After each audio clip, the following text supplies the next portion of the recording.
Welkom bij Extra Journaal, nieuws uit Curaçao, vers van de pers.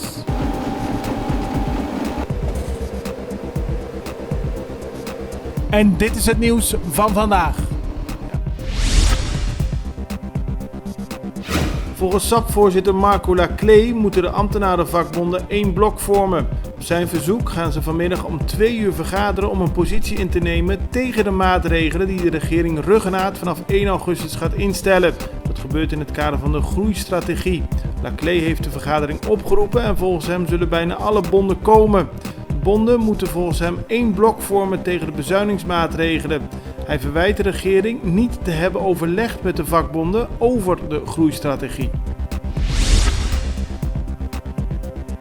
Minister Armin Conquet van Bestuur, Planning en Dienstverlening heeft een aanbieding klaar liggen voor ruim 600 ambtenaren. Het gaat om ambtenaren op leeftijd die er lange tijd van uitgingen dat ze al met pensioen konden gaan, maar vanwege de verhoging van de pensioenleeftijd enkele jaren geleden nog steeds moeten werken. Volgens Conquet zijn veel van hen niet meer zo gemotiveerd. De regering biedt hen een regeling aan om te stoppen. Op die manier denkt de overheid te kunnen investeren in het ambtenarenapparaat en zo de service te verbeteren. Volgens minister Armin Conquet gaat het duidelijk niet om gedwongen ontslag.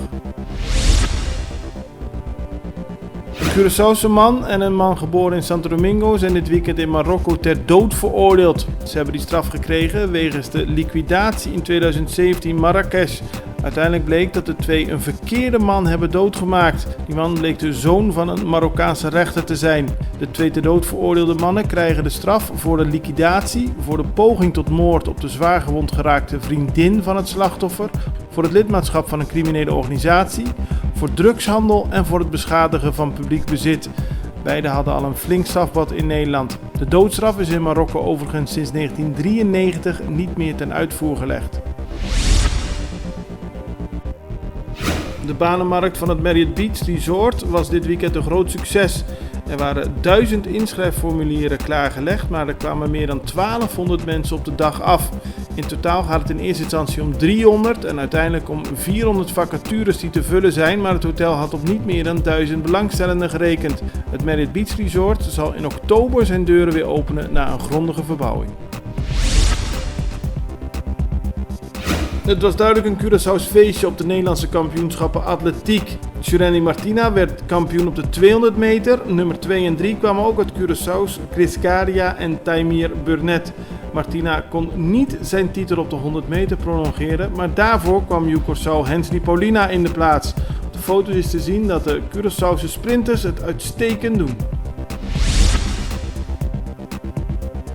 De 34e editie van het Rotterdamse Zomercarnaval was een groot succes. 25 groepen deden mee en in totaal 2500 deelnemers. En heel veel mensen langs de kant die het ook een gezellige dag hadden.